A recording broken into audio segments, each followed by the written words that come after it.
Welcome to Cheating Tales Lab. Wonderful to have you here today. We're truly grateful for your continued support. Tell us, where in the world are you tuning in from? Big city? Small town? We'd love to know. Now, let's dive into today's story. Chapter 1. The Unraveling. Caspian Thorne's fingers moved across the blueprints with practiced ease, his mind focused on the intricate details of his latest architectural design. The desk lamp illuminated his workspace as he adjusted measurements on what would become his most ambitious project yet, a sustainable skyscraper that would redefine the city's skyline. A notification ping from his phone broke his concentration. He glanced at the screen. Another late meeting for Sarah. Third time this week. Don't wait up, darling. Client dinner running late. Red heart. Cass's jaw tightened imperceptibly. He set the phone down and leaned back in his chair, memories of their wedding day flooding his mind unbidden. 5 years ago. You may now kiss the bride. Serafina looked radiant in her designer gown, her smile dazzling as she pulled Cass close. The gathered crowd erupted in applause as they shared their first kiss as husband and wife. I still can't believe you chose me, Cass whispered against her lips. Sarah's laugh tinkled like crystal. How could I not? You're brilliant, successful, and you worship the ground I walk on. What more could a girl want? Mac's words from earlier that day echoed in his mind. Are you sure about this, man? Sarah's got a reputation. But Cass had dismissed his best friend's concerns. Love had made him blind to the red flags. Present day. A loose thread on Sarah's favorite silk robe caught Cass's attention as he passed their bedroom. She'd left it draped carelessly across their bed that morning. Something about the way it lay there bothered him. Sarah was usually meticulous with her expensive clothes. He picked it up, intending to hang it properly. That's when he felt it. A small, hard rectangle in the pocket. A phone. Not her iPhone with the designer case he'd given her for Christmas. A basic burner phone. His hands didn't shake as he unlocked it. No password protection. Amateur mistake. The messages loaded. Last night was incredible. I can't stop thinking about how you felt beneath me. J. When can I see you again? S has been working late all week. S. The Ritz. Room 1542. Tomorrow at 8. Don't keep me waiting, beautiful. J. Cass scrolled through months of messages between his wife and her lover. Photos. Videos. Detailed accounts of their encounters. Plans for future meetings. The cold shock of betrayal crystallized into something harder, darker. He didn't throw the phone, didn't scream, didn't immediately confront her. Instead, he carefully photographed every message, image, piece of evidence with his own phone. Then he replaced the burner phone exactly as he'd found it. His computer beckoned. Within hours, he had traced the lover's number. Julian Sterling, venture capitalist, married with a young daughter. A message appeared from Mac. Hey man, you still up? Got those security system specs you wanted? Cass typed back. Come over. Need to show you something. An hour later, Mac sat in Cass's office, scrolling through the evidence with a grim expression. Jesus Christ, Mac muttered. How long? Based on the messages? At least 6 months. Cass's voice was eerily calm. I need everything you can find on Julian Sterling. And I mean everything. Mac looked up at his friend. The cold determination in Cass's eyes made him shiver. What are you planning? They want to play games? A cruel smile curved Cass's lips. I'll show them what happens when you play with a snake. Cass, whatever you're thinking. They're going to learn that betrayal has consequences, Mac. Both of them. Cass turned to his computer, fingers flying across the keyboard as he began creating detailed files. I built Sarah's entire social world. Time to remind her exactly who she's dealing with. The next morning, Cass kissed Sarah goodbye as she left for her yoga class, watching her drive away in the car he'd bought her last year. Within minutes, the tracking software Mac had installed was feeding him her exact location. Not the yoga studio. The Ritz. Room 1542. Cass smiled and began to plan. Days became weeks as he gathered intelligence. He learned their patterns, their meeting spots, their lies. Every detail meticulously documented and cross-referenced. Sarah never noticed the change in her husband. He remained attentive, thoughtful, the perfect spouse. If his touches grew slightly colder, his smiles a fraction less genuine. She was too wrapped up in her affair to notice. He watched her at a charity gala, holding court among her socialite friends. Evelyn Hayes hung on her every word, encouraging her veiled references to her exciting new romance. "You deserve some fun, darling," Evie purred. "God knows Cass is married to his work these days." Sarah preened under the attention. "Jude makes me feel alive, desired. When he looks at me." Cass circulated nearby, champagne in hand, recording every word. Betrayal. Justification. His phone buzzed with a text from Mac. "Financial records found. You're going to want to see this." Later that night, as Sarah slept beside him, still smelling faintly of another man's cologne, Cass reviewed Sterling's hidden accounts. Fraudulent reports. Embezzled funds. A house of cards waiting to collapse. He opened his laptop and began composing emails to Sterling's investors. Anonymous tips about concerning irregularities. The first domino was ready to fall. In his home office, surrounded by architectural plans and devastating evidence, Cass allowed himself a moment of reflection.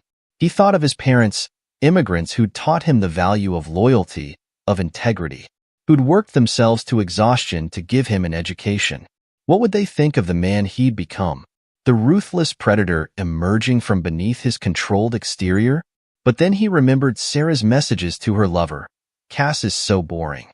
So predictable. He actually thinks I'm at yoga right now." Faced with tears of his hand clenched around his pen until his knuckles whitened. No. No mercy. No forgiveness. They wanted to treat his love like a game? He would teach them the true meaning of loss. Let them think him predictable. Let them believe him blind. The architect was drawing up new plans now, and this design would bring their entire world crashing down. Chapter 2. Gathering Intel.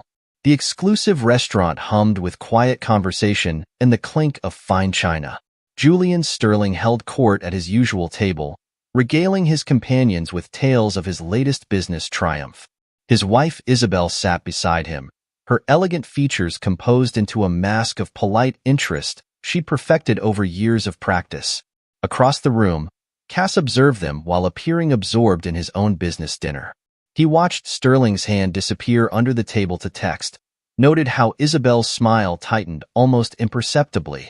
"Another late meeting, darling," Sterling announced, rising from the table. "Don't wait up." "Of course," Isabel murmured. "Give them my best." As Sterling strode out, Cass's phone vibrated. Mac's message contained a link to an encrypted file. Found it. The Serpent's Denver. "You're not going to believe this." Later that night, Cass pored over the information in his office.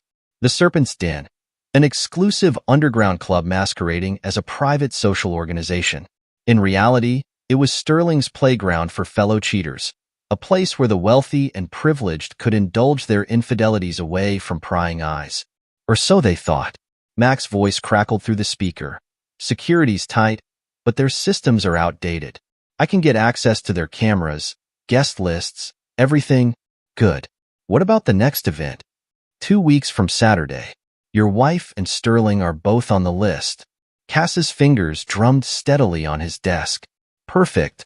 A soft knock interrupted them. Sarah peered in, wrapped in silk and false innocence. "Coming to bed soon, honey? Just finishing up some work." "Don't wait up." She pouted prettily. "You work too hard." Her phone chimed and she glanced at it, a fleeting smile crossing her lips before she could hide it. "Important?" Cass asked mildly. "Oh, just Evie. You know how she is." Sarah blew him a kiss and disappeared. Mac's voice returned. "Man, I don't know how you can stand it." "Practice," Cass replied coolly. "Send me everything you have on Isabel Sterling. I want to know what she knows." The next day, Cass orchestrated a careful chance meeting at a charity committee meeting. Isabel Sterling sat alone, reviewing donor lists with focused determination. "Mrs. Sterling?" "Caspian Thorne." He offered his hand. "I believe we met briefly at the Hamilton benefit last month." "Mr. Thorne, yes." Her handshake was firm, her smile genuine but guarded. "Your firm designed the new children's wing at St. Mary's, didn't it?" "Beautiful work. Please call me Cass." He sat beside her. "Actually, I was hoping to get your input on a new project." We're planning a wellness center, and your background in art therapy would be invaluable. Over the next hour, they discussed the project. Cass watched Isabel gradually relax, passion for her work overcoming her initial reserve. She was sharp, insightful, far from the trophy wife Sterling treated her as. I should go, she said finally, checking her phone. I need to pick up Lily from school. Of course. Perhaps we could continue this discussion over coffee next week? I'd love to hear more about your ideas for the therapy spaces. A moment's hesitation. I'd like that. As she gathered her things, her phone buzzed. Cass caught the flash of pain in her eyes as she read the message. Everything all right? Fine. Her smile was brittle. Just my husband. Another late meeting. Cass kept his tone carefully neutral. Those do seem to be growing more frequent in certain circles lately. Their eyes met. Something passed between them. A shared understanding. A recognition of wounds carefully hidden. Coffee sounds lovely, Mr. Thorne. Have your office contact mine with the details. After she left, Cass sent a message to Mac. I'm in. Start compiling Sterling's financial records. All of them. The response came quickly. Already on it. You should see these numbers. Guy's been cooking his books for years. Cass smiled. The pieces were falling into place. That evening, he attended a gallery opening where he knew Sarah would be meeting Sterling. He moved through the crowd like a ghost, observing their coded glances, their casual touches that lingered too long. Evelyn Hayes fluttered nearby, playing lookout while appearing absorbed in the artwork. She steered potential interruptions away, allowing the lovers their stolen moments. Cass recorded it all. His phone buzzed. A message from Isabel confirming their coffee meeting. Another from Mac with more financial documents. A third from Sarah. Don't wait up, darling. Girls' night with Evie. Red heart. He watched her leave with Sterling, saw them get into separate cars that would meet at their usual hotel.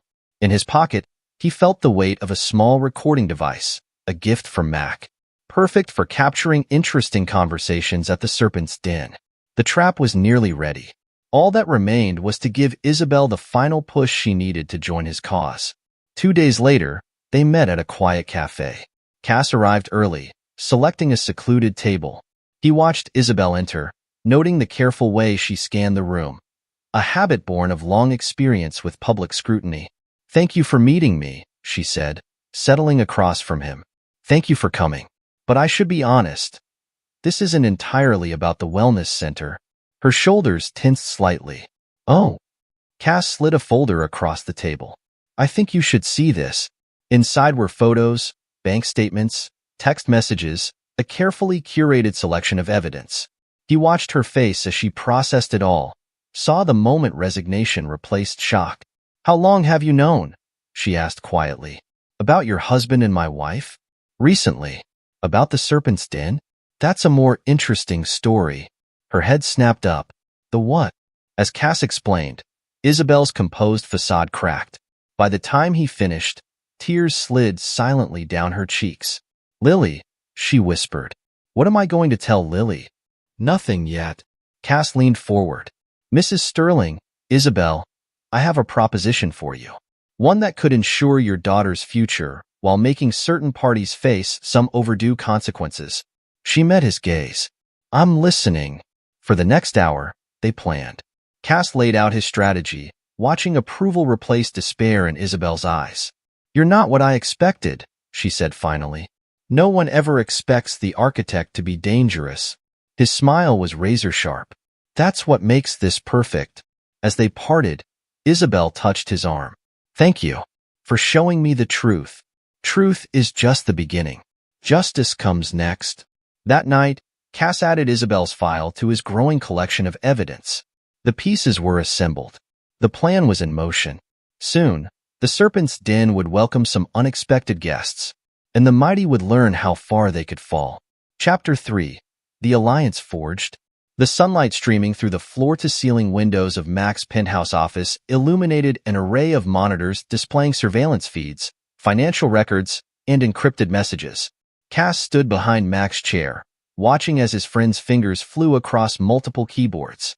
There, Mac announced, pulling up a series of transactions. Sterling's been siphoning money from his company's pension fund. using it to finance his little club among other things. Isabel, seated nearby, pressed her hand to her mouth. Those are our employees' retirement savings. Cass corrected. Most of it's been moved through shell companies into private accounts. Your husband's quite the financial architect. Not as good as the real thing, though, Mac added, shooting Cass a knowing look. These traces he left? Amateur hour. Can you recover it? Isabel asked. Already working on it, Mac assured her. More importantly, we can prove where it went and why. The SEC would be very interested in this data. Cass placed a hand on Isabel's shoulder. We'll make sure the employees are protected. That's not why we're here today. She nodded, straightening in her chair. The Serpent's Den tell me everything. Over the next hour, they reviewed the intelligence Mac had gathered. The club operated under the guise of a private social club, but its true purpose was far darker. Wealthy members paid exorbitant fees for discretion and access to private rooms where they could conduct their affairs away from prying eyes. Jude's been a member for 3 years, Mac explained, pulling up records. Your husband's quite popular there. But lately, he's been focusing his attention on one particular new member. Security camera footage showed Sarah entering the club, Sterling meeting her in a private room. The timestamp was from 2 days ago. Isabel's face hardened as she watched. How did I not see it? Because you didn't want to, Cass said quietly. Just like I didn't. We believed in loyalty, in vows. They counted on that. Not anymore. Isabel's voice was steel.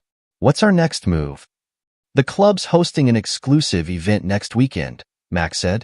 Very private, very expensive. Your husband and Sarah are both on the guest list. Perfect timing, Cass mused. Isabel, how would you like to crash a party? A smile curved her lips. I thought you'd never asked. They spent the afternoon planning, going over every detail. Mac would handle the technical aspects, security systems, cameras, communications. Cass had already begun laying the groundwork for their financial retribution. Isabel's role would be crucial, the shocked wife discovering her husband's betrayal at the perfect moment. What about Lily? Isabel asked suddenly. I can't leave her alone that night. Bring her, Cass suggested. Nothing makes a point quite like a child's innocent presence to highlight their moral corruption. Isabel hesitated. Using my daughter as a prop. Not a prop, Cass corrected. A reminder of what they're destroying, of who they're hurting. Sometimes people need to see the consequences of their actions reflected in innocent eyes. Their planning session was interrupted by Mac's alert system. Incoming. Your wife's on her way up. Cass checked his watch. Right on schedule. Isabel, are you ready? She nodded, smoothing her designer dress. They had choreographed this moment carefully.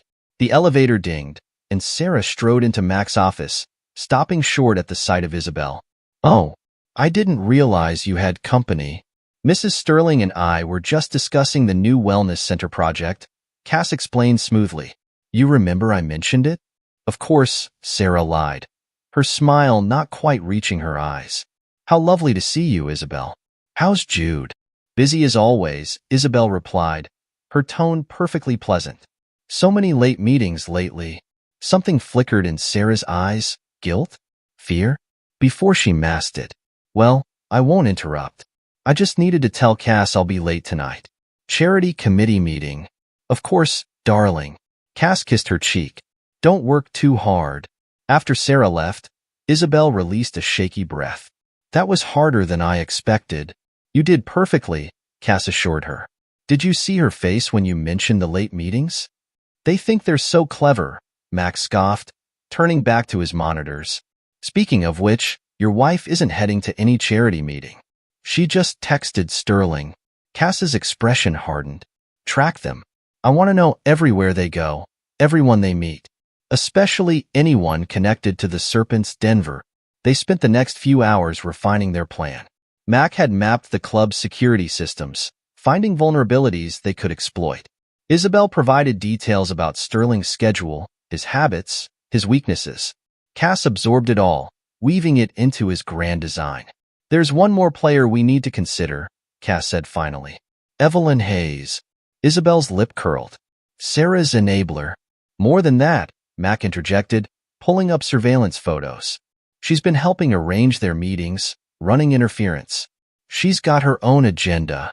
She always has, Isabel agreed.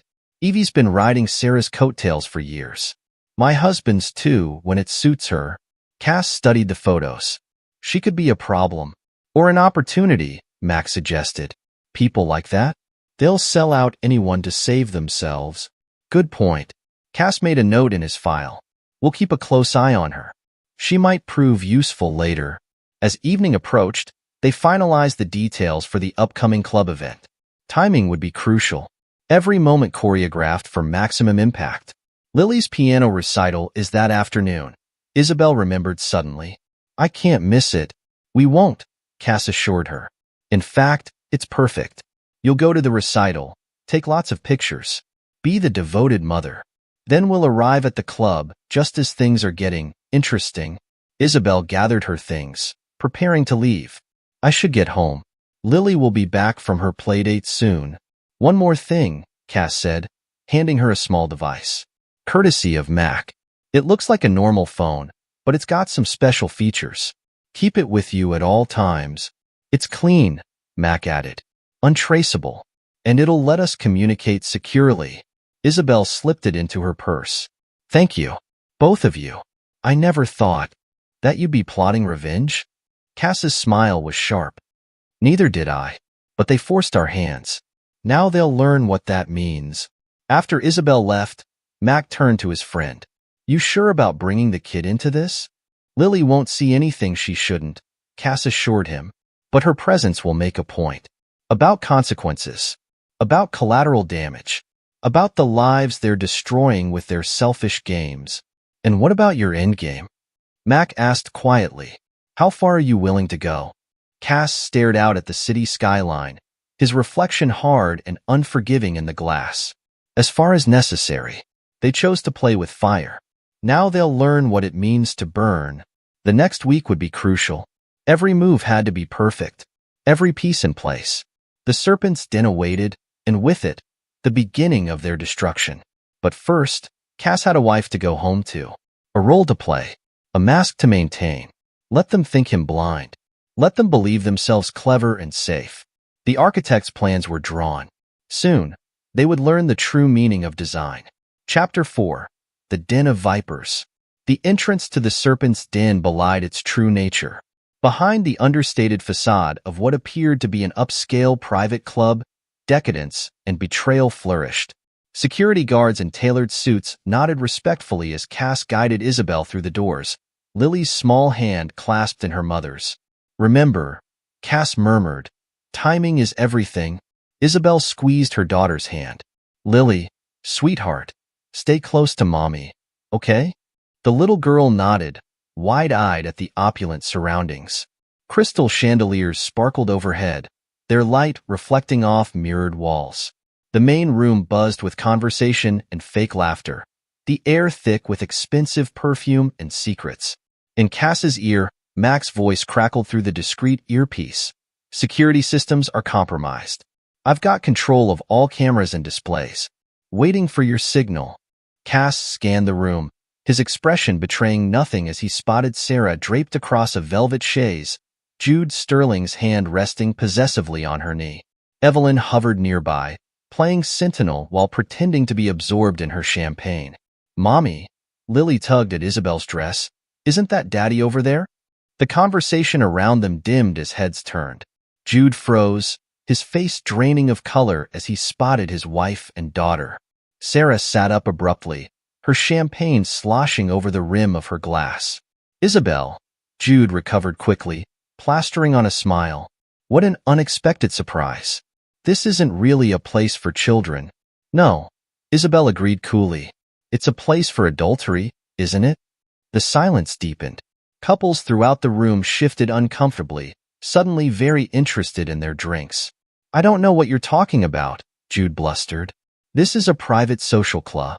Oh, very private, Cass interrupted, stepping forward. Perfect for conducting affairs away from prying eyes. Isn't that right, darling?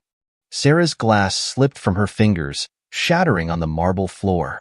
Cass? What are you doing here? Supporting a friend, he replied smoothly.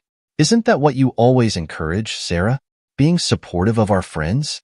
Mac, he subvocalized. Now, the massive screens around the room flickered to life. Security camera footage began to play, dozens of clips showing various club members in compromising positions. Sarah and Jude featured prominently, their betrayal documented in high definition. Oh my God, someone whispered. Chaos erupted. People scrambled for exits, only to find them locked. Phones were pulled out, but signals had been jammed. Couples turned on each other, accusations flying. You bastard, Jude snarled, starting toward Cass. You have no right. To what? Cass's voice cut through the pandemonium like a blade. To expose your lies? Your fraud? New images appeared on the screens, financial documents, bank statements, evidence of embezzlement and corruption. Did you tell my wife about the pension fund you stole from? Cass continued conversationally. Or your mistress hear about the offshore accounts you've been hiding? Jude. Sarah turned to him, face pale. What is he talking about? He's lying, Jude snapped. This is all fabricated. Like the financial reports you showed your investors? Isabel's voice was steel. The ones you doctored to hide your theft? Mommy. Lily's small voice cut through the tension. Why is Daddy yelling? Jude deflated slightly, finally seeming to register his daughter's presence. Lily, princess, go wait outside. She stays, Isabel commanded. She deserves to see who her father really is. More footage played across the screens. Jude with other women, Sarah with other men. Years of infidelity exposed in merciless detail. You're ruining everything, Sarah hissed at Cass. All of our lives. No, darling, he corrected her gently. You did that yourselves. I'm just making sure you face the consequences. Evelyn tried to slip away unnoticed, but Cass's voice stopped her. Going somewhere, Evie? Don't you want to stay for the part where we reveal your role in all this? She froze, then slowly turned back, face ashen. The messages you sent, arranging their meetings, Cass continued. The lies you helped maintain. The money you took for your silence. It's all documented. Evie. Sarah stared at her friend. You were paid to help him? I needed the money, Evelyn whispered. And you? You never really cared about anyone but yourself. The betrayal in Sarah's eyes was almost comical, considering the circumstances. Around them, the other club members were beginning to turn on each other. Accusations flew. Marriages crumbled in real time. The decadent facade of the Serpent's Den collapsed, revealing the rot beneath. Security breach. Mac's voice warned in Cass's ear. Sterling's personal guard trying to override the system. Right on schedule, Cass murmured. He raised his voice. Ladies and gentlemen, I'm afraid our time here is almost up. But don't worry, copies of everything you've seen tonight have already been sent to a variety of interested parties. Your spouses, your boards of directors, the SEC. I believe tomorrow's papers will be quite interesting. I'll destroy you, Jude threatened, desperation making him reckless. I have connections. Had, Cass corrected.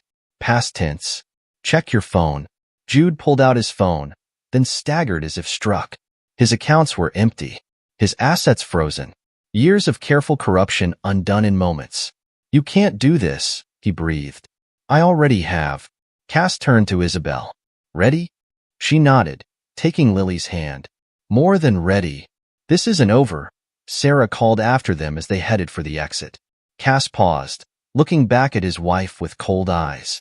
No, it's not. This is just the beginning.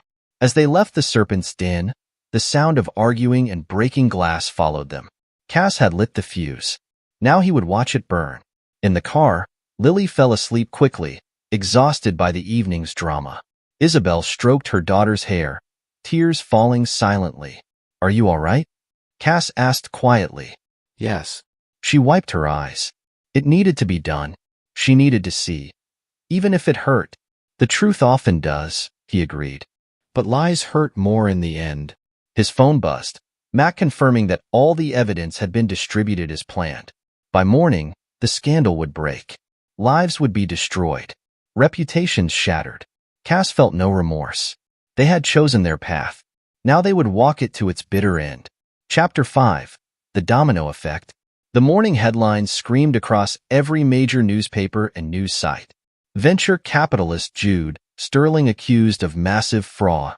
Elite social club exposed as haven for adultery. Sterling Investments under federal investigation. Cass sipped his coffee as he watched the chaos unfold on multiple screens in Mac's office. Stock prices plummeted. Phone lines jammed with panicked investors. Social media exploded with scandal.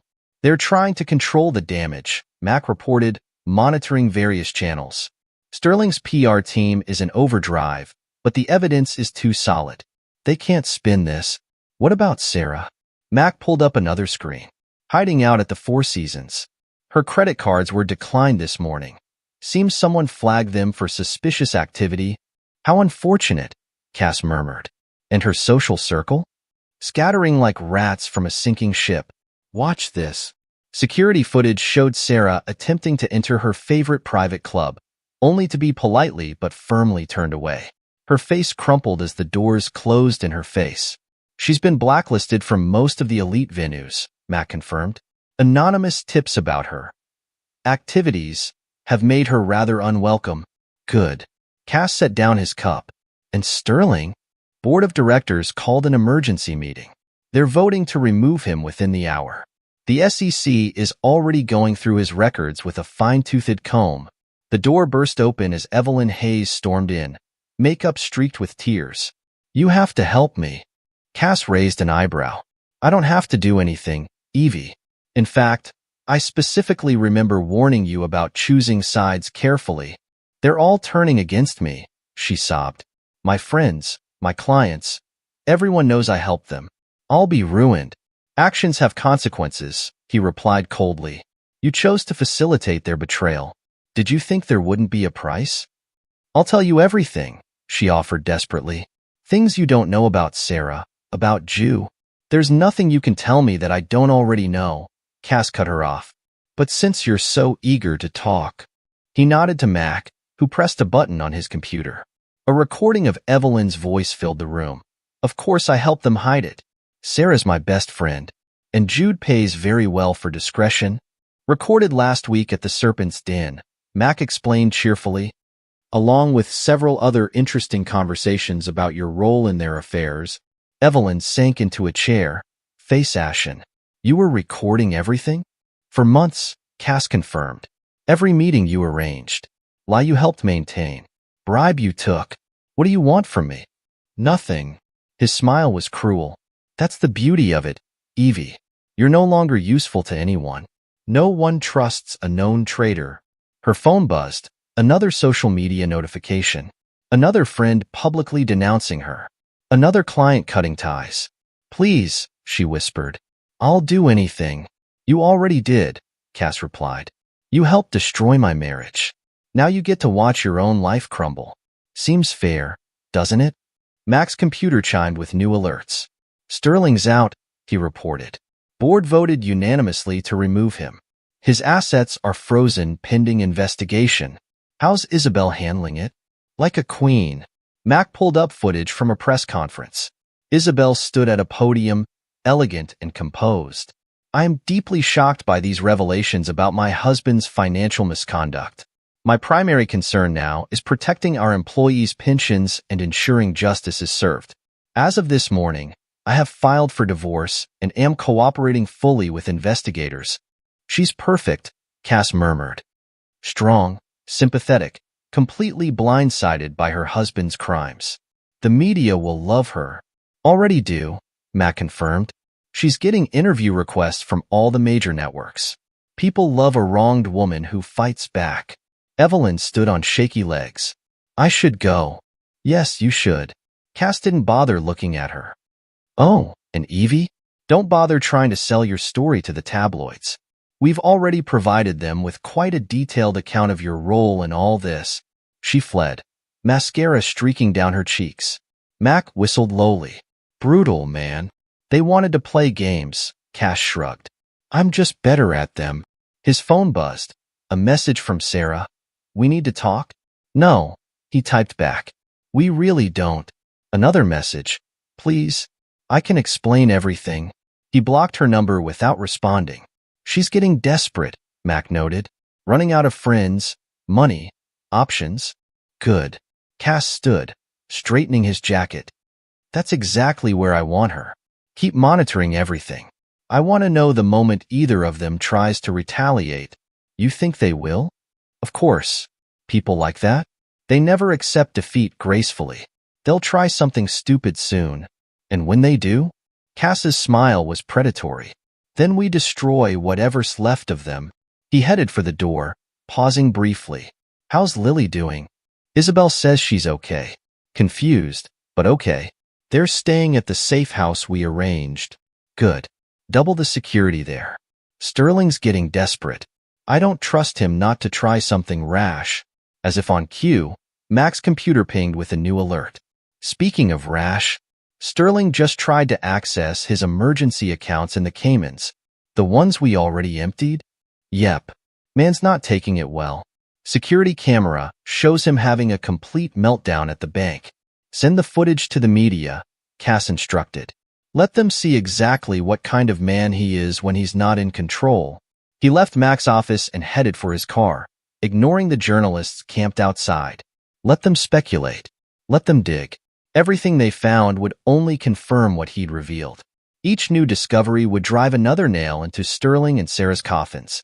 The dominoes were falling exactly as planned, and he was just getting started. Chapter 6. The Fight Back. The law office of Sterling's latest attorney radiated old money and desperation. Cass sat calmly across from Jude and his lawyer, watching them squirm.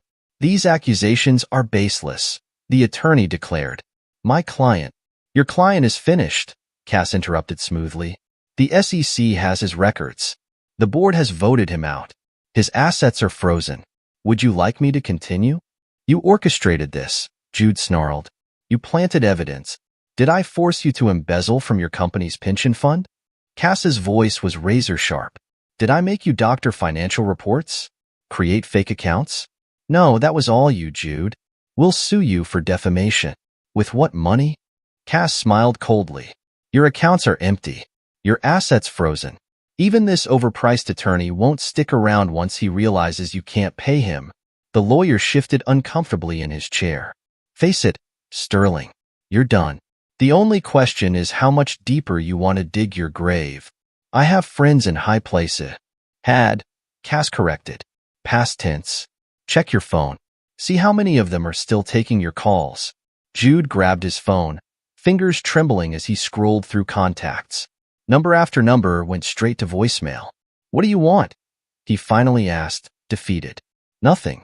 That's what makes this perfect. You can't buy me off. Can't threaten me. Can't stop me. Cass stood, buttoning his jacket. I'm going to watch you lose everything, piece by piece. And there's nothing you can do about it. He left them there, the lawyer already reaching for his briefcase, preparing to abandon another sinking ship. In the lobby, his phone buzzed with a message from Mac. Sarah's making moves. Called in some favors. Hired a PI to dig into you. Cass smiled. Right on schedule. The private investigator wasn't hard to find. Mac had identified him within hours of his hiring. A quick meeting, a larger check than Sarah could offer, and the man was suddenly very cooperative. She wants dirt on you, he reported, accepting Cass's payment. Something she can use to fight back. And what will you tell her? Nothing useful. Dead ends and wild geese, just like we agreed. Good man. But Sarah wasn't done. When bribery failed, she tried blackmail. When that failed, she turned to threats. The messages piled up on his blocked numbers. I'll tell everyone about your family's past. Your clients won't work with you when they know the truth. You think you're so perfect? I know your secrets. Each threat only amused Cass more. He'd prepared for this, documented and countered each possible attack vector before she'd even thought of them. Mac forwarded another alert. Sterling's trying something new. He's approaching your clients, spreading rumors. Cass checked the details on his tablet. Sterling had indeed been busy, contacting major developers and investors, trying to poison them against Cass's firm. Mr. Thorne? His assistant's voice came through the intercom. Mr. Chun from Azure Development is here. He seems concerned. Send him in. James Chun strode in, tablet in hand. Cass, we need to talk. I've been hearing some disturbing thing. From Jude Sterling? Cass interrupted smoothly. Let me guess. He told you I'm unstable, untrustworthy, that my firm is on shaky ground? Chun blinked. How did you? Because he's desperate. Cass pulled up a file on his computer, turning the screen toward Chun. These are Sterling's recent financial records. The real ones, not the fake reports he's been feeding his investors. Notice anything interesting? Chun leaned forward, eyes widening as he scanned the numbers. This can't be right. These transactions are illegal? Yes. That's why the SEC is investigating him. That's why his assets are frozen. That's why he's trying to discredit anyone he thinks might threaten what's left of his reputation. But our project is proceeding exactly as planned. On schedule, under budget. Unlike Sterling, I believe in honest business practices. Chun relaxed slightly. I appreciate your candor. When Sterling approached me, you did exactly the right thing coming to me directly. Cass stood, extending his hand. Transparency is everything in our business, Mr. Chun.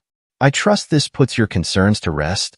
After Chun left, reassured and apologetic, Mac called. That's the third client Sterling's tried to poach this week, and the third one who's chosen to stick with us, Cass noted. How's he taking the rejection? Not well. Security cameras at his club showed him trashing the place after Chun called to cut all ties. Send the footage to his board. Let them see how their former CEO handles stress. A new alert popped up on his screen. Isabel's security team reporting movement near the safe house. Mac, what's happening at Isabel's? Sterling tried to get past the security gate. Guards turned him away, but he was ranting about seeing his daughter. Increase security. I want eyes on him at all times. Already done. Izzy's fine. Says Lily didn't even know he was there. Cass's phone buzzed with a text from Isabel. Thank you for the extra security. Jude's getting erratic. Stay safe, he replied. Don't hesitate to call if you need anything. The next attack came from an unexpected direction. Evelyn Hayes, desperate to salvage something from the wreckage of her social life, went to the media with a story about Cass being the real villain. It lasted exactly 6 hours before Mac released evidence of her involvement in Sterling's schemes.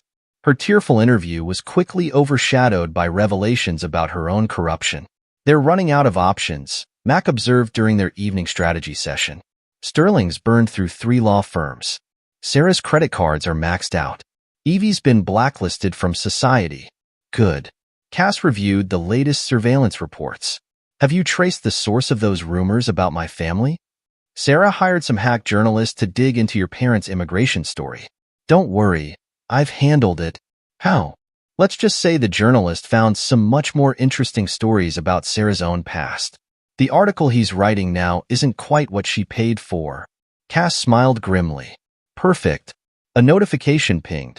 Another security alert from the safe house. This time, Sterling had sent lawyers, demanding access to Lily. He's getting desperate, Mac warned. Desperate people do stupid things. Let him. Cass's voice was cold. The more he lashes out, the more evidence we gather. Each failed attack just proves why he's unfit to be near Lily. His phone buzzed. Sarah again. This time from a new number. You can't ignore me forever. We need to talk about this like adults. Cass finally replied. There's nothing to talk about. You made your choices. Now live with them. I'll tell everyone about us, she threatened. About our marriage, our private lie. Go ahead. Unlike you, I have nothing to hide. He blocked the new number and turned back to his work. Let them plot and scheme.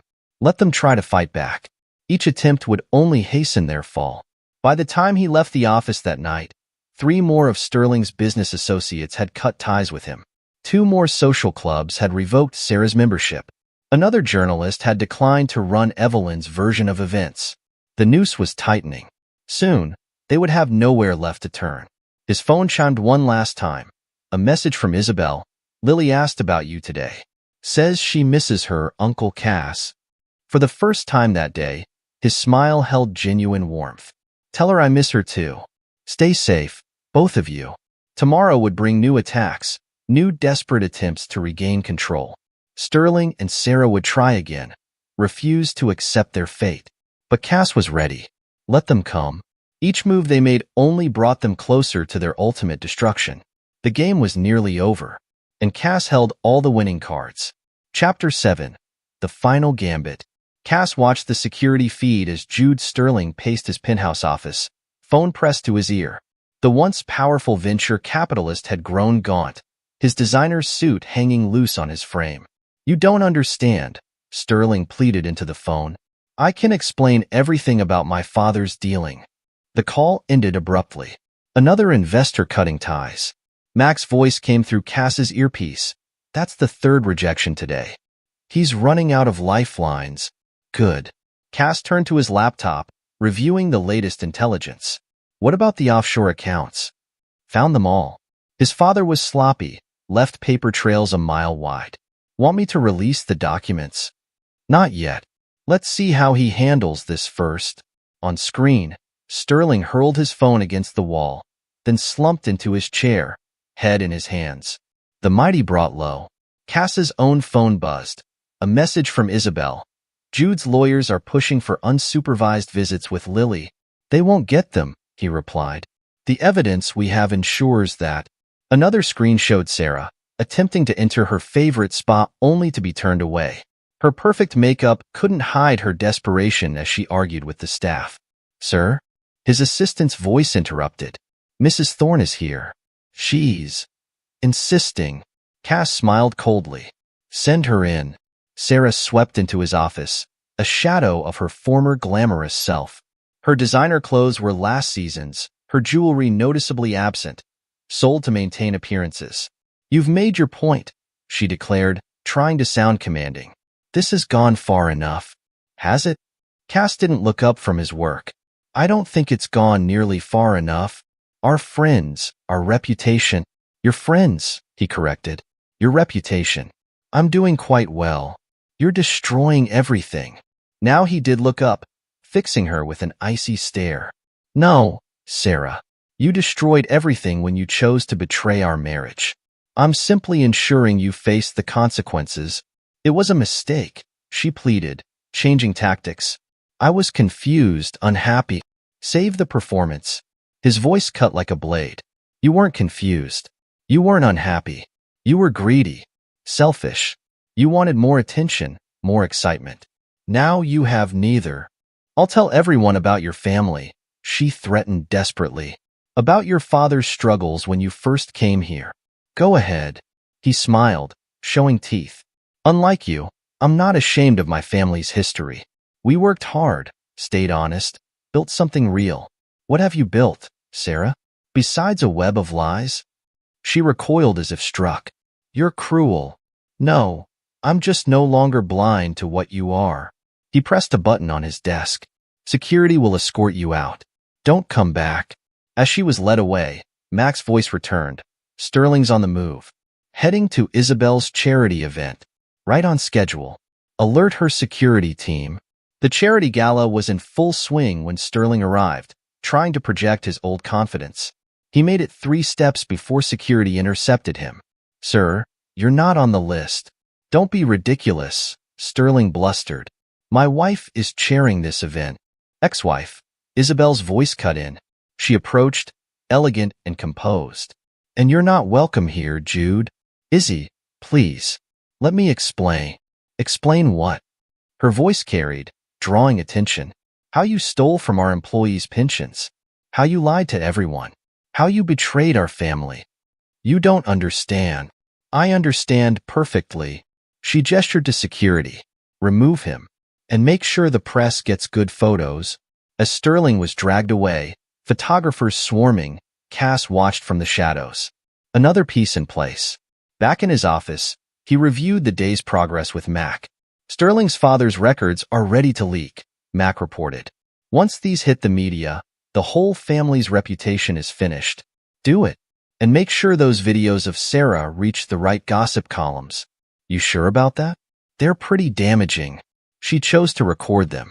"Let everyone see who she really is." His phone lit up with notification after notification as the information spread. Sterling's father's decades of fraud exposed. Sarah's private moments made public. Their worlds crumbling in real time. A message from Evelyn Hayes popped up. Please, I can help you. I know things about both of them. He deleted it without reading further. She'd chosen her side long ago. Mac, make sure Ms. Hayes' role in all this gets proper attention. She wanted to play both sides. Let her face the consequences. Already done. Those recordings of her taking bribes to cover for them just hit social media. Cass leaned back, satisfaction coursing through him. They'd all chosen to play their games, thinking themselves clever and untouchable. Now they would learn the true meaning of consequences. Sterling's desperate calls went unanswered. Sarah's social invitations dried up. Evelyn's attempts at damage control backfired spectacularly. And Cass? He was just getting started. The real destruction was yet to come. Sir? His assistant again. Mr. Chen called. The Azure development contract is ready to sign. And Mrs. Sterling asked me to give you this. A simple note in Isabel's elegant hand. Lily asked if you're coming to her recital next week. She's saving you a seat. For the first time that day, Cass's smile held warmth. Let Sterling and Sarah plot their desperate schemes. Let them try to salvage what remained of their ruined lives. He had already won, and their suffering was only beginning. Chapter 8. The Reckoning. The stage was set in the Grand Plaza Hotel's main ballroom. News cameras positioned strategically. Reporters briefed and ready. A carefully curated guest list of society's elite, all eager for the next act in the ongoing drama. Cass adjusted his tie, reviewing the final preparations with Mac. All the evidence is loaded, he asked. Ready to go. Sterling and Sarah won't know what hit them, and they'll both be here? Sterling thinks it's a business opportunity, last chance to save his company. Sarah believes it's a society fundraiser where she can rebuild her reputation. Cass nodded. Perfect. The ballroom filled quickly. The wealthy and powerful of the city, drawn by hints of more scandal to come. Cass noted familiar faces, board members, social leaders, former friends of the disgraced couple. Sterling arrived first, desperately trying to network. But backs turned as he approached. Conversations died. Years of goodwill destroyed by his exposed corruption. Sarah swept in later, head high despite her reduced circumstances. Her dress was borrowed, her jewelry fake, but she still attempted to project her old confidence. Neither noticed the cameras tracking their movements, the microphones catching their increasingly desperate attempts to salvage their positions. At precisely 9 o'clock, Cass took the stage. The room hushed. Good evening, he began smoothly. Thank you all for coming. Some of you may be wondering why you're here. Sterling froze mid-conversation. Sarah's champagne glass trembled. Recently, our community was rocked by scandal, Cass continued. Revelations about infidelity, fraud, corruption. But you haven't heard the whole story. Tonight, that changes. The massive screens behind him flickered to life. Security footage from the Serpent's Den played, but not the clips previously released. These were worse. Much worse. Sterling threatening employees to keep quiet about his schemes. Sarah bragging about manipulating Cass while bleeding his accounts dry. Both of them mocking their spouses, their friends, everyone they claimed to care about. Stop this, Sterling demanded, starting forward. Security blocked his path. Oh, we're just getting started, Cass smiled coldly. Let's talk about your father's empire, Jude. The one built on fraud and extortion. The one you continued so proudly. More evidence appeared. Bank records. Witness statements. Years of criminal behavior exposed in merciless detail. You can't prove any of this, Sterling blustered, but his face had gone ash-white. I already have. The SEC has all of this and more. They're announcing formal charges tomorrow morning. But I wanted your friends to see it first. Sarah tried to slip away, but Cass's voice stopped her. Leaving so soon, darling? But we haven't gotten to your part yet. The screens changed again. Text messages. Photos. Videos she thought were private. You didn't, she whispered. You forget who installed our home security system, he replied. Who handled all our technology. Did you really think those recordings you made were just for Sterling's eyes? The audience murmured in shock as Sarah's true nature was revealed. Her manipulation of friends, her exploitation of Cass's wealth, her countless betrayals. These are lies, she protested weakly. No, Sarah, for once in your life, you're facing the truth. Your truth. Security had to restrain Sterling as more evidence mounted. His father's crimes, his own embezzlement, the lives he'd ruined through his greed and arrogance. I'll destroy you, he threatened Cass. With what? Cass's voice was ice. Your money? Gone. Your connections? Abandoned you. Your reputation? He gestured at the screens. Destroyed by your own actions. The final blow came from an unexpected direction. Isabel entered, Lily holding her hand. Daddy? Lily's voice carried in the silent room. Why are you hurting people? Sterling crumpled. All his defenses, all his bluster, shattered by his daughter's innocent question. I'm releasing all of this to the media tonight, Cass announced to the room, along with evidence of everyone who helped cover up their crimes. You all might want to check your phones. Those who aided them. Well, I believe the phrase is guilty by association. Phones buzzed throughout the ballroom as reputations crumbled in real time. You can't do this, Sarah pleaded. I already have. He turned back to the audience. Ladies and gentlemen, you've spent years celebrating these people, admiring them, following their lead. Now you know who they really are. Choose your next moves carefully. The exodus began immediately. Former friends couldn't distance themselves fast enough. Phones rang as damage control began. Sterling had to be escorted out, ranting about lawsuits and revenge. Sarah remained frozen, watching her social world disintegrate. Why? She asked Cass as security approached to remove her. Why like this? Because you chose to play games, he replied simply. I'm just better at them than you. After the chaos subsided, Mac joined him at the podium. That was brutal, he observed. It was necessary. Cass straightened his tie. Have the media releases gone out? All channels. By morning, they'll be ruined beyond recovery. Good. He watched Isabel comfort Lily across the room. Make sure the security footage gets to Sterling's custody hearing. Already done. Mac hesitated. You know they'll try to fight back. Let them try. Cass's smile was predatory. Each attempt will only destroy them further. The fallout was immediate and devastating. By midnight, Sterling's remaining business partners had cut all ties. Sarah's social circle evaporated completely. Their world burned to ash. And Cass? He went home to review the architectural plans for his latest project, a center for victims of financial fraud and domestic betrayal. Sometimes destruction could lead to creation. And he was just getting started. Chapter 9. The Serpent's Legacy.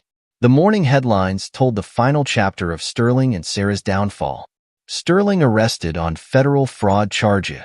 Society couple's empire collapses. Serpent's Den scandal claims final victim. Cass reviewed them over breakfast, satisfaction coursing through him. Mac's morning report confirmed total victory. Sterling, facing multiple federal indictments, had fled the country, only to be arrested at the airport. His father's entire financial empire was under investigation. Decades of fraud exposed. Sarah, penniless and abandoned, had retreated to a small apartment in the suburbs. Her social media accounts deleted. Her former friends pretended they'd never known her. Evelyn Hayes had left the city entirely, her own reputation destroyed by her role in their schemes. But Cass wasn't finished yet. The foundation paperwork is ready, his lawyer confirmed. The Center for Recovery and Renewal, focusing on helping victims of financial fraud and domestic betrayal rebuild their lives. Perfect. Cass signed the documents. Make sure Sterling's seized assets go directly to the pension fund he stole from. His victims deserve restitution. A knock interrupted them. Isabel entered, looking elegant as always, but now with an inner strength that hardened her grace. The first support group meeting is tonight, she announced. We already have 20 participants. Good. Cass gestured for her to sit. How's Lily? Better. The therapist says she's processing everything well. She asks about you. Tell her Uncle Cass will be at her next recital. They reviewed the foundation's plans together. Programs for financial literacy, counseling services, legal aid for those fighting back against fraud and betrayal. You've turned revenge into something positive, Isabel observed. Justice, he corrected. Revenge is personal. This is about ensuring others don't suffer the same fate. His phone buzzed. Another desperate message from Sarah, begging for mercy. He deleted it without reading further. Still no forgiveness? Isabel asked softly. Some actions can't be forgiven, he replied.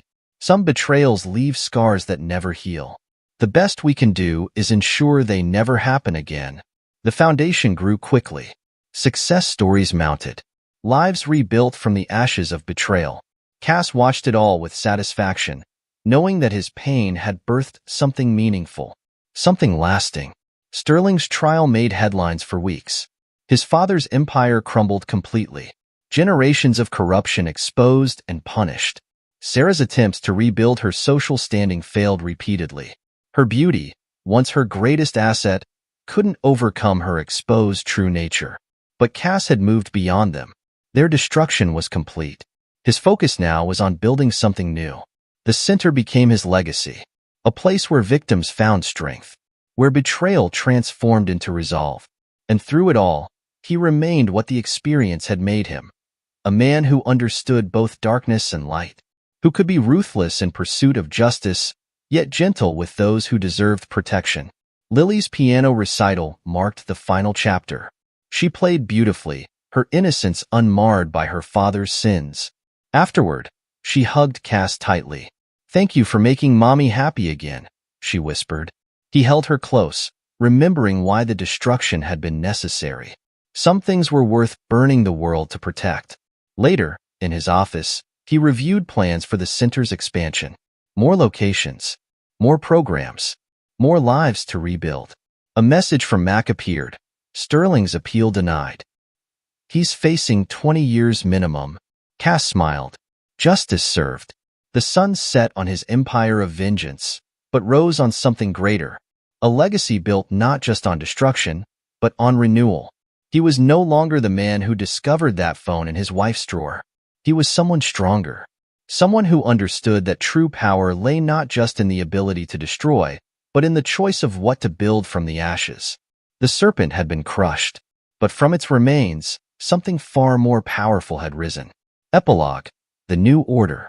5 years later, the Center for Recovery and Renewal stood as a testament to transformation. What had begun as one man's instrument of revenge had evolved into an international network of support and rehabilitation, helping thousands rebuild their lives after betrayal and fraud. Caspian Thorne surveyed the newest addition to the complex from his office. The Lily Sterling Wing, dedicated to helping children affected by familial trauma, would open next month. The irony of naming it after the child whose innocence had helped expose the serpent's den wasn't lost on him. The final inspection report, sir, his assistant said, placing a folder on his desk. And Mr. Stone is here for your meeting. Mac entered, looking more polished than his tech entrepreneur days, but still maintaining that edge of cynical awareness that had made him such a valuable ally. The annual numbers are in, Mac announced, settling into a chair. You're not going to believe the impact stats. Cass reviewed the data. Over 5,000 people helped in the past year alone. Millions in fraudulent assets recovered. Hundreds of lives rebuilt. How's our special guest doing? Cass asked. Mac grinned. Still rotting in federal prison. Sterling's latest appeal was denied last week. The evidence was too solid. And his father? Died 6 months ago. Alone in minimum security. The empire they spent generations building. Max snapped his fingers. Gone in an instant. Cass nodded, satisfaction warming him. Justice had been thorough. What about Sarah? He asked, though he already knew. He kept tabs on all of them, ensuring they never recovered enough to threaten others again. Still living in that small apartment in New Jersey. Works as a sales clerk at a department store. Tries to date occasionally, but... Max shrugged. Your expose was pretty thorough. Anyone who Googles her finds out exactly who she is. And Evelyn? Last I heard, she was in Arizona. Changed her name, trying to start over. Not having much luck. Turns out being a known betrayer makes it hard to build new relationships. Their conversation was interrupted by a knock. Isabel entered, elegant as ever, but now carrying herself with the confidence of a woman who knew her own worth. The board meeting's in 10 minutes, she reminded them. As the center's director of outreach, She'd found her true calling, helping others escape the same traps she'd once faced. "How's Lily?" Cass asked. Isabel beamed. "Top of her class. Just got accepted to Stanford's pre-law program. She wants to help people like we do, but through the legal system, following in her mother's footsteps, not her father's," Mac observed. "Speaking of which, has he tried to contact her again?" Isabel's expression hardened slightly. "He sends birthday cards from prison. She returns them unopened. She hasn't forgotten what he did to our family." The years had been kind to Isabel. After the very public implosion of her marriage, she'd thrown herself into rebuilding, not just her own life, but others.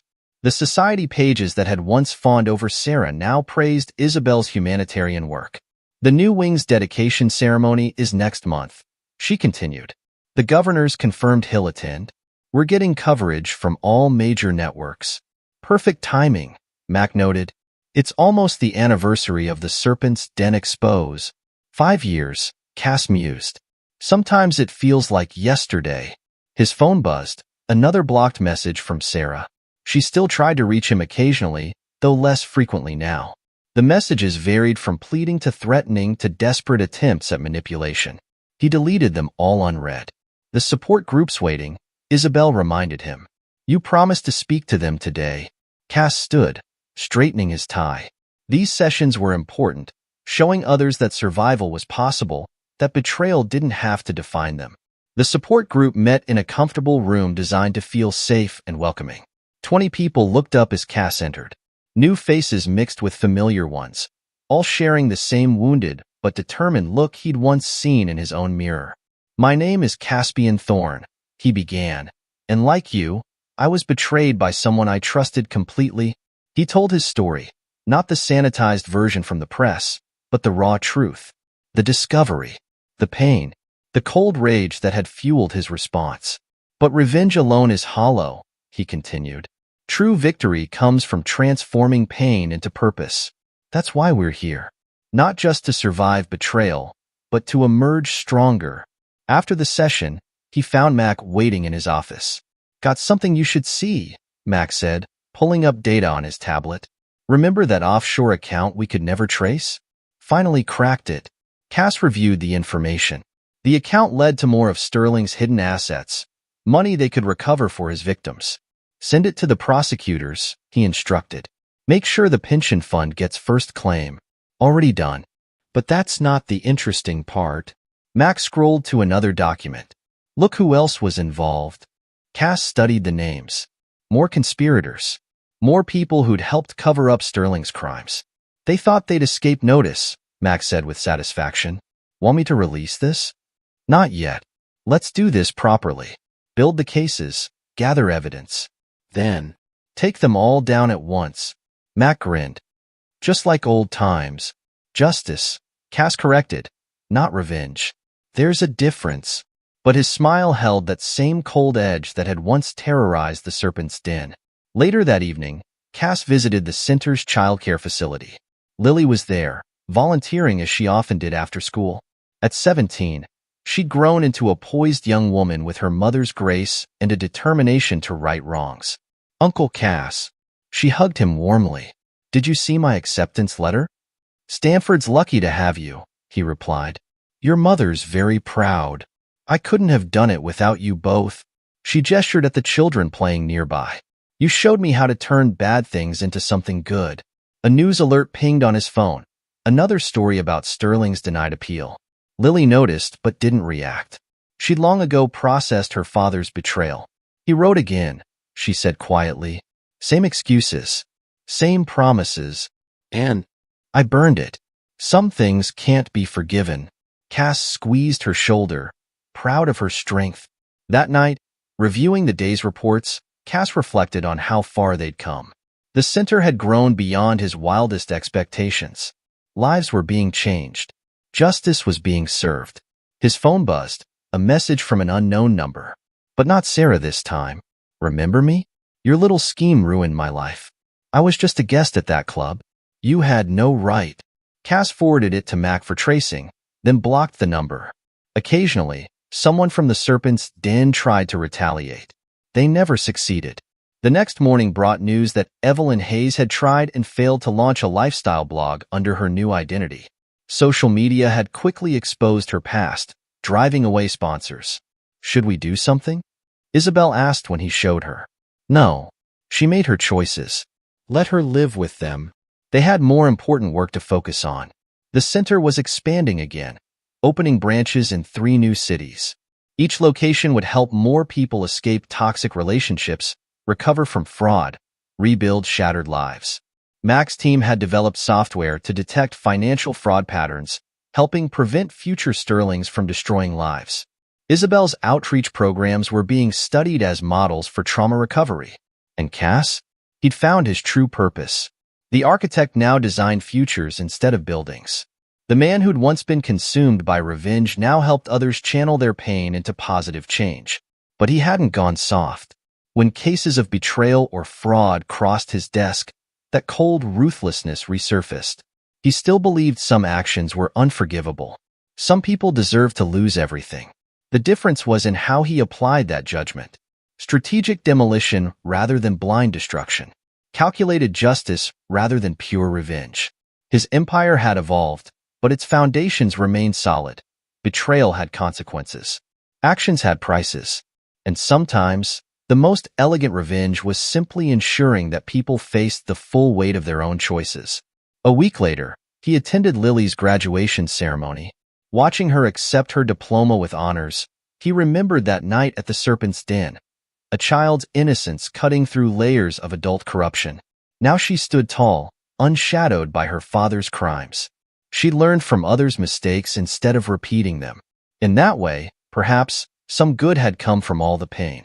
After the ceremony, Isabel hugged her daughter with tears of pride. Your father tried to send a gift, she mentioned quietly. Return it, Lily said firmly. I have all the family I need right here. Later, reviewing applications for the center's scholarship program, Cass found himself thinking about cycles. How betrayal could lead to destruction or growth. How revenge could consume or transform. His phone buzzed, Max sending an update on their latest case. Another financial predator thinking himself untouchable. Another web of lies waiting to be exposed. Cass smiled. Some habits died hard. But now he had built something lasting. Something that would continue helping others long after Sterling and Sarah were forgotten. Their betrayal had forged him into something stronger, more purposeful. The Serpent's legacy wasn't destruction after all. It was transformation. And in the end, that was the sweetest revenge of all. This is where our story comes to an end. Share your thoughts in the comments section. Thanks for your time. If you enjoy this story, please subscribe to this channel. Click on the video you see on the screen, and I will see you there.